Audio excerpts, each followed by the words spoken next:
Welcome back. અને અષાઢી બીજના દિવસે ઇતિહાસ અને આસ્થાના પ્રતીક સમીએ સૌથી મોટી રથયાત્રા જગન્નાથજીની રથયાત્રા નીકળશે એની રાહ જોવાઈ રહી છે। તડામાર તૈયારીઓ થઈ રહી છે, પરંતુ એ પહેલા જળયાત્રા કાઢવામાં આવશે અને એના માટે સાબરમતી નદીની જે સફાઈ કરવામાં આવી હતી, જેના કારણે પાણી ખાલી કરવામાં આવ્યું હતું, પણ સાબરમતી નદીને એ ભરવામાં આવશે, કારણ કે ત્યાંથી જળ લેવામાં આવે છે। વાસણા બેરેજની સાબરમતી નદીમાં પાણી છોડવામાં આવી રહ્યું છે અને આ ઉપરાંત એ વાસણા બેરેજનો દરવાજો પણ રિપેર કરી દેવાયો છે।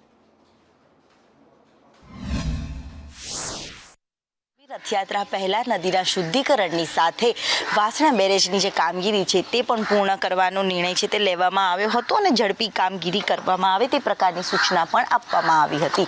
જ્યારે વાસણા બેરેજમાં તમામ જે કામગીરી છે તે હવે પૂર્ણ થઈ ગઈ છે અને સાથે જ વાસણા બેરેજનું પાણી છે તે છોડવામાં પણ આવ્યું છે। જ્યારે આગામી દિવસમાં સાબરમતી નદીમાં જ્યારે જળયાત્રા યોજાતી હોય છે, ભૂદર નદીના આરે તમામ જે જળયાત્રા જ્યાં પહોંચતી હોય છે ત્યાં પણ પાણી છે ત્યાં સુધી પહોંચે તે પ્રકારની પૂરતી વ્યવસ્થા છે તે પણ કરી દેવામાં આવી છે। મહત્વનું છે કે જળયાત્રાના હવે ગણતરીના દિવસો બાકી રહ્યા છે। એક તરફ નદીના શુદ્ધિકરણની જે કામગીરી છે તે પણ પૂર્ણ થઈ ચૂકી છે અને કોર્પોરેશનમાંથી પણ આ તમામ જે વાસણા બેરેજની જે કામગીરી હતી તે પણ પૂર્ણ કરવામાં આવી છે। ત્યારે આગામી દિવસોમાં એટલે કે આગામી 1 કે 2 દિવસની અંદર સંપૂર્ણ સાબરમતી નદી છે તે પાણીથી છલોછલ ભરી દેવામાં આવશે। કેમેરામેન સંદીપ રાઠોડ સાથે દિવ્યા